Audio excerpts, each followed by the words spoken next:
Alright, so we got Abominable Intelligence AI explained by an Australian. So I'm guessing this is like the Warhammer's version of like AI. If you guys are watching my way, make sure you guys subscribe to the channel. A lot of y'all watch the videos, but you don't subscribe. Are we serious? Do you wanna tussle?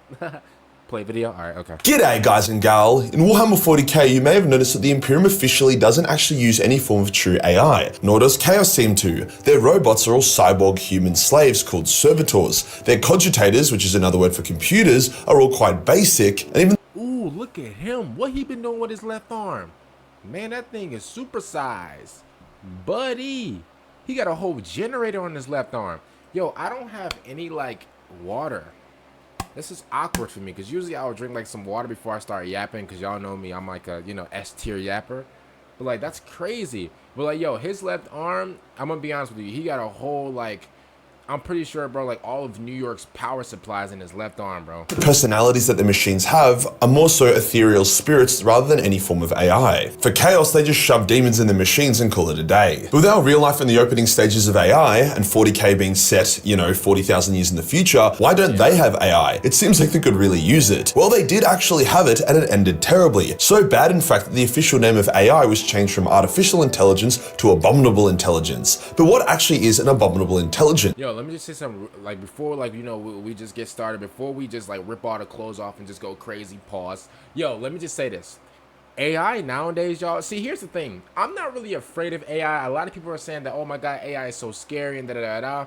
Now, in some aspect, I do agree. AI can be scary, especially like, bro, I'm seeing all types of like, fake videos. Like, bro, I remember seeing this one video on like Instagram where it was like these girls like, like partying and whatever, and then there was like this camera going around like filming girls answering questions and stuff, and I'm thinking, oh snap, it's one of those like, public interviews, whatever.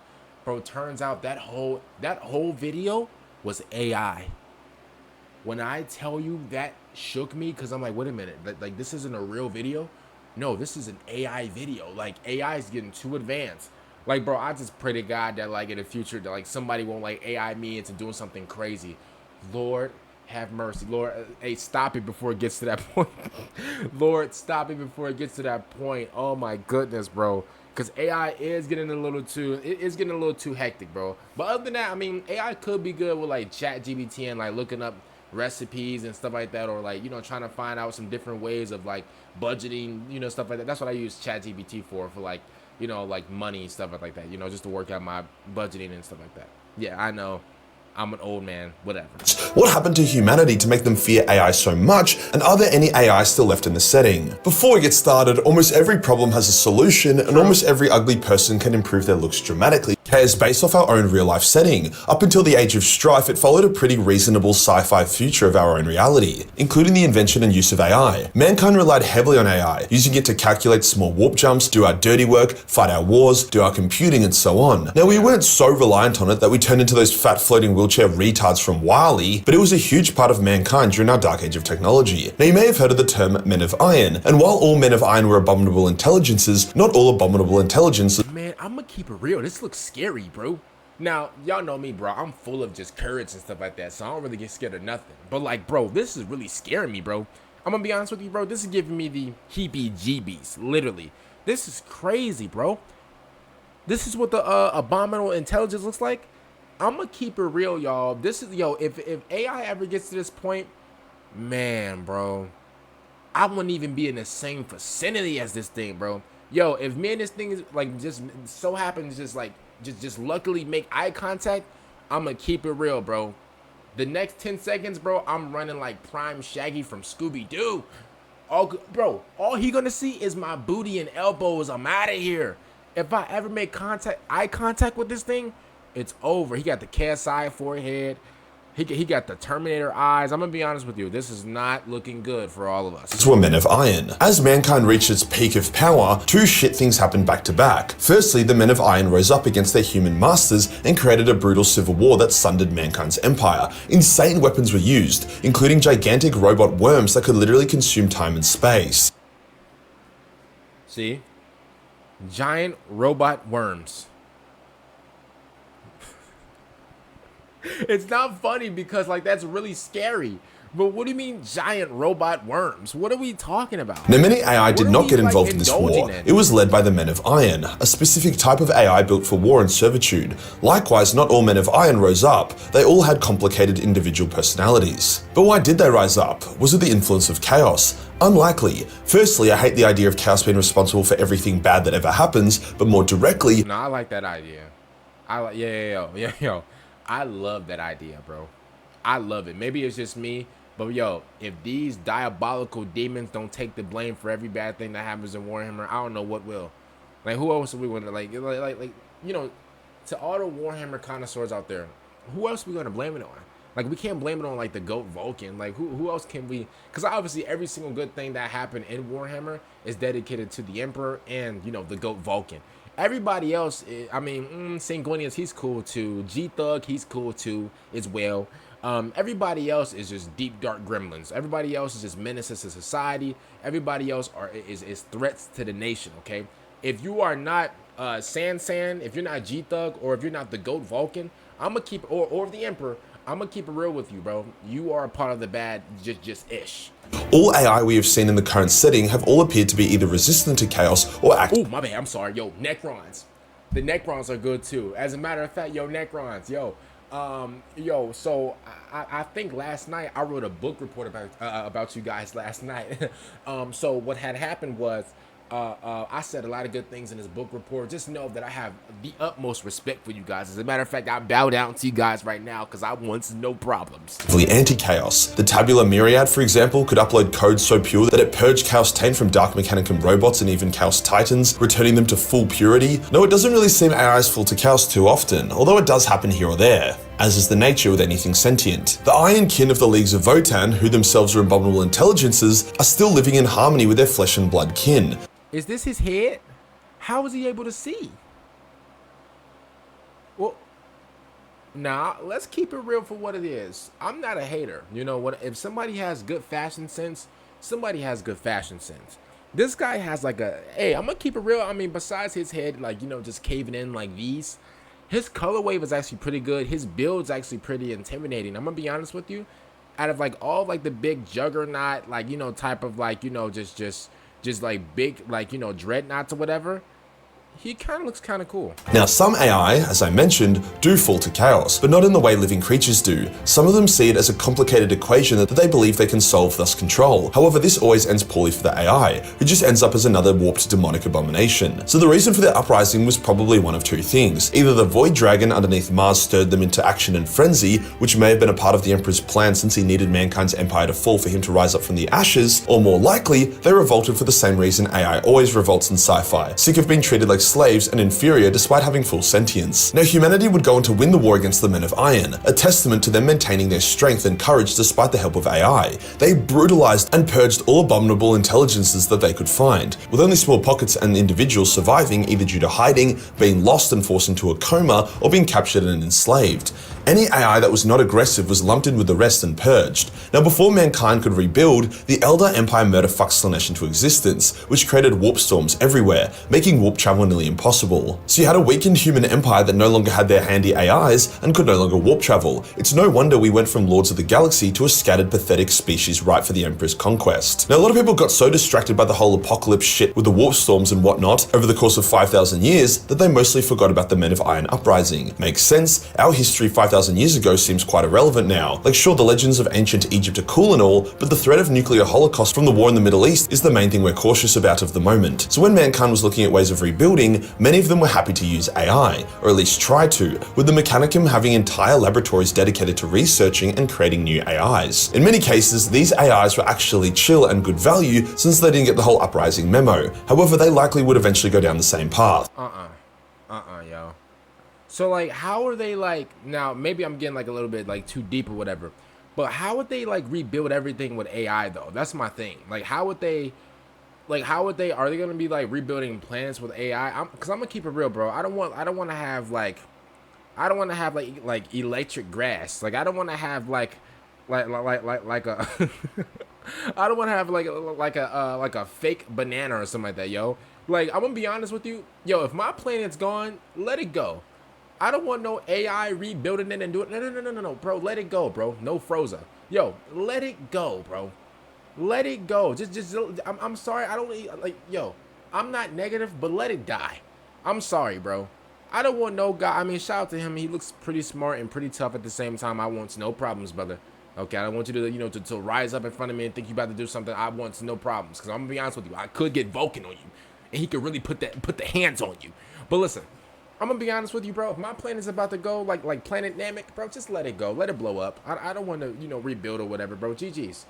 They trying to rebuild like an NBA team. So when the Emperor rose up and started his Great Crusade, forming the Treaty of Olympus with Mars that would unify the Imperium of Man and the Martian Mechanicum, one of his stipulations was that no true AI could be used or created. That AI would be classed as abominable intelligence, and its use was strictly outlawed. The Mechanicum was forced to accept this, as they knew if they said no, the Emperor would crush and enslave them. Fix. I mean, well, the whole enslaving thing, I'm not really, you know, like too hip with that one, but I'm gonna be honest with you, bro. The Emperor said, yo, no AI, yo. No, yo, as a matter of fact, we about to change, yo, forget artificial intelligence, no, abominational intelligence. Yeah, we changing the whole thing. There is no, you know, artificial, smarty pit, no, there's none of that, yo. We're changing everything. We're getting rid of everything, yo. As a matter of fact, yo, change what that means entirely. The Emperor was standing on business right there, bro. I like that. Yo, Emperor, bro, shout out to you for standing on business. From here on, each AI that still lived or was created was a completely unique individual. They had their own abilities, personalities, power, motives, and capabilities, which is why they're so cool. Some were leftover relics, others have been created after the Great Crusade or even the Horus Heresy. So let's take a look at the ones that have been featured in the setting. Many in the Mechanicum were mad at the Emperor for more or less taking away their full sovereignty. Brother, I'm sorry. Listen, I know you can just say a spell and turn me into a frog, but boy, your head is long.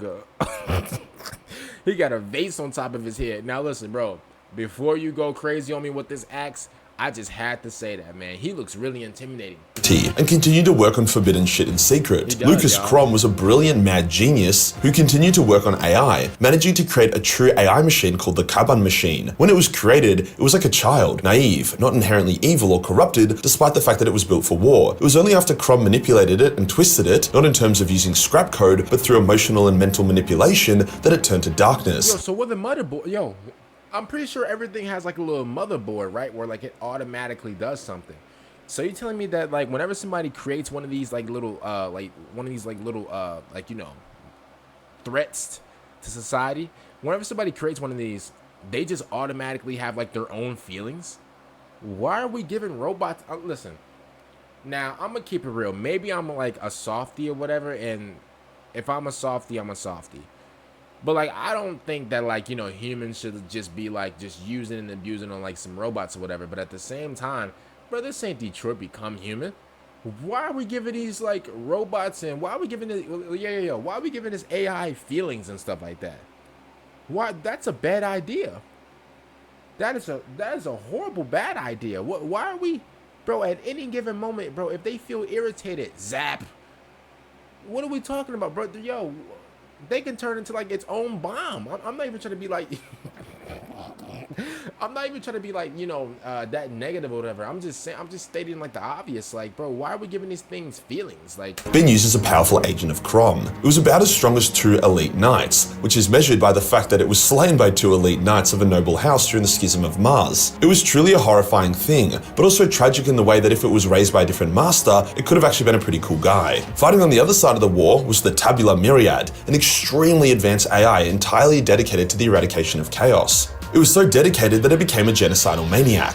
Basically, it would be discovered by a population. It would then calculate if the population could ever fall to chaos, and if the chance was above 0%, it would enact genocide on them via overriding their machines, creating its own robot army, and then killing them. It was defeated by Pharaoh Manus during the Great Crusade and given to the Mechanicum to safeguard. It calculated, correctly, that the Mechanicum would fall to chaos, hence tried to genocide them as well, but was locked in stasis. The Imperium sent a Raven Guard tech marine to free it during the heresy to try and allow it to enact its genocidal plans, which would knock the Dark Mechanicum out of the heresy. The machine was so pure that it could overwrite corrupted code and cure Chaos machines. When Chaos machines attempted to inject their own code into it, they were horrified by it using a reverse Uno card on them. Chaos was too powerful though, and the plan... I'm gonna keep it real for what it is, yo. See, I'm so like nasty and lethal with it that like if I got... Let's just say, for example, like you know, like my mission was to take down this AI stuff, bro. I'm taking down this AI stuff in one fellow swoop, bro. For real. Yo, I'll be in the lab making my own rain. Yo, just know I'm gonna get the AI in the open. Yo, and then a sudden, a thunderstorm gonna happen. I'ma just let it rain, bro. I'ma just let it rain. Yo, I'ma let it rain.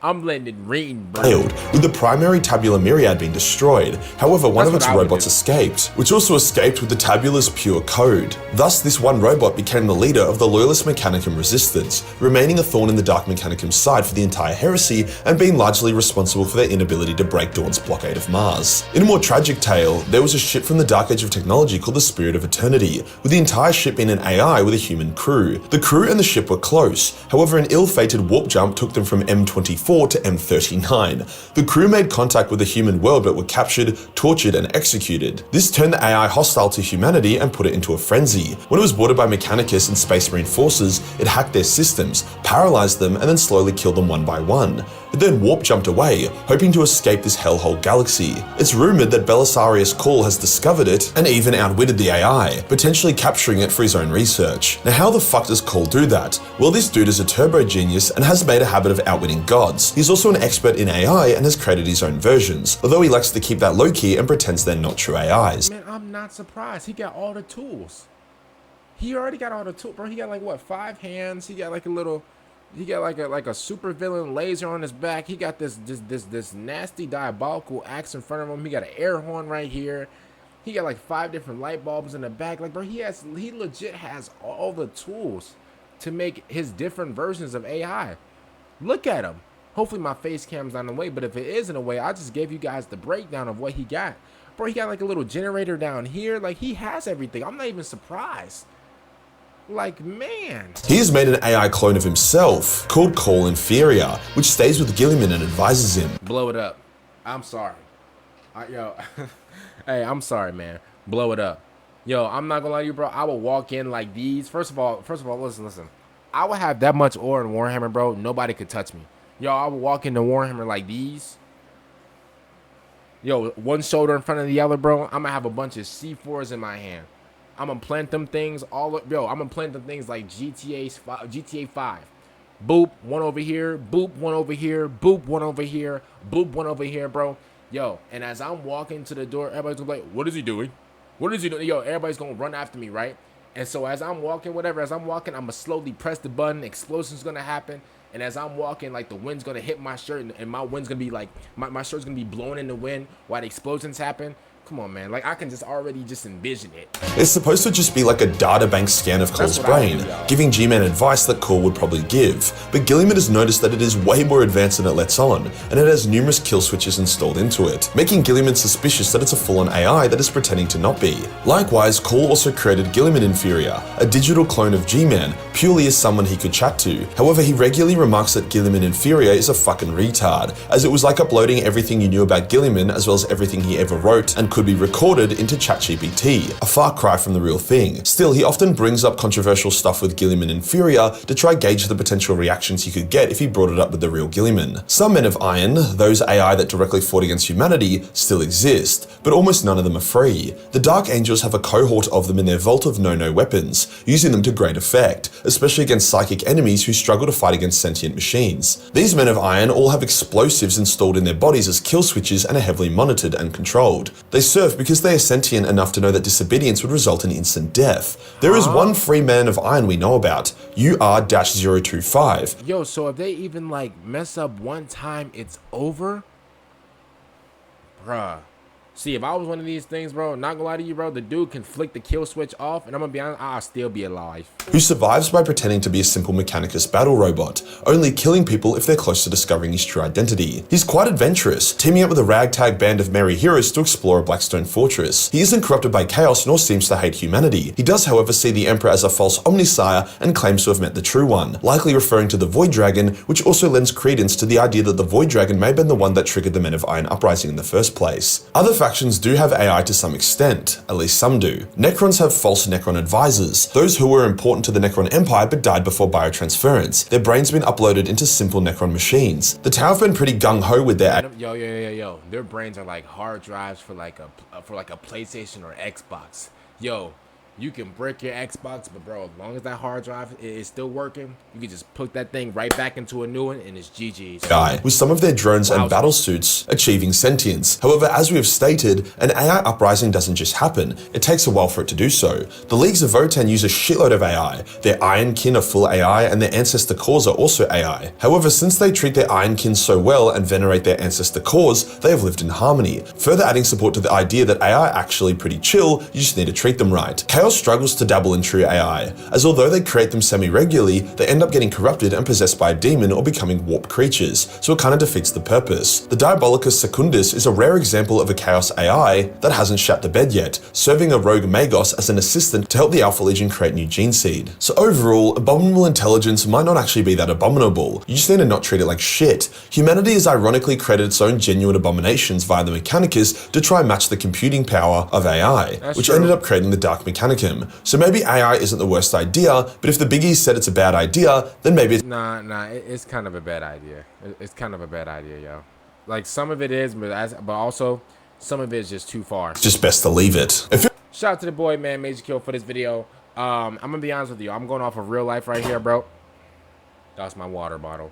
I'm going off of real life right here, bro. Like AI, I'm gonna keep it real with y'all, man. Like I said before, like half of it's good, but at the same time, when it gets too far, like whenever like AI is cool, but whenever it starts like impersonating humans for like with these videos, and I'm starting like bro, like the video that I mentioned earlier, y'all, like where it was like the whole public interview thing, and I thought it was like real life humans, but it turns out it was AI. That's where it gets a little freaky. That's where it gets a little, you know, like maybe we shouldn't do that. Like, you know, whenever it comes down to like helping us, you know, coming up with different ideas and stuff like that, yeah, cool, maybe AI can help us out. But whenever it starts like, you know, trying to take humans' place and you